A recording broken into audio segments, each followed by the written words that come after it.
the 8th annual All AmeriCon comic book toy and art show. First year here at the Covelli Centre. The first year we had it in Warren was 400 people, and then last year at Packer Music Hall we had 2,500 people, and this year we're hoping, and we're on pace to get about 4,000 people.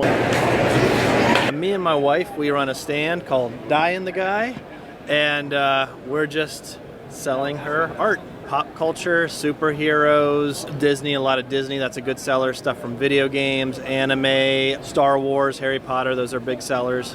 We actually started by doing craft shows, and that really wasn't making very much money for us. One day she bought a pack of these little mini canvases and did some little mini paintings, and they sold as soon as she could paint them. So we're like, let's try something different. So we got into the Comic Cons and been doing them ever since. This is our first con, so we're here to promote and sell our comic book called the Hazwoper. It's kind of a cross between Captain Planet and the Punisher. Coming to this con, it's just like really excited to be here, about 4 blocks from where it all started in an environmental science class.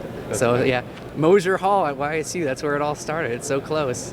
I'm selling my art. I got comics and paintings, as you can see. This kind of style, I would say, is like it's real heavily influenced by like 90s cartoons, mainly like the horror stuff.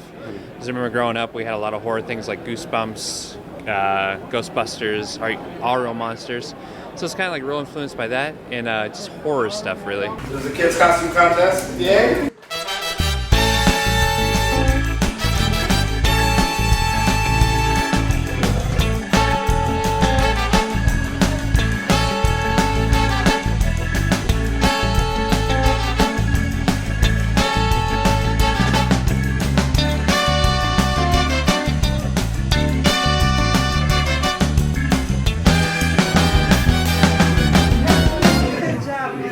Anytime you're generating money, it's good for the economy, right? It's like this, though, I think helps bring the community together. For Youngstown, this is something that's awesome. I mean, you got people coming from Pittsburgh, Cleveland, Canton. They've been here, they've been spending the money. We've been making really good money over the past couple days at this convention. I think it's just really great for the community. I know everybody from I've talked to, they've all been doing really well as far as their sales and things like that. And I think a lot of the people are pretty satisfied with the stuff they're buying. Everybody seems pretty happy here.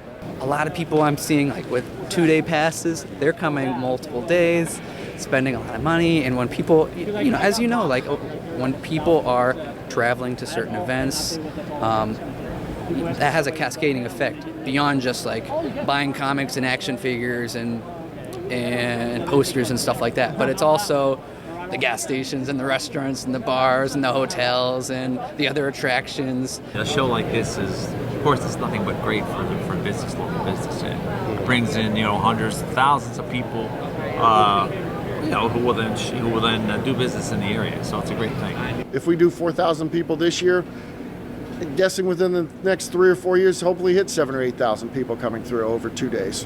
People matriculate out of the building. They need something to eat. They want something different besides what they can possibly, eat inside of the venue here. And, it helps the other local small businesses, within the, mile from the venue or so.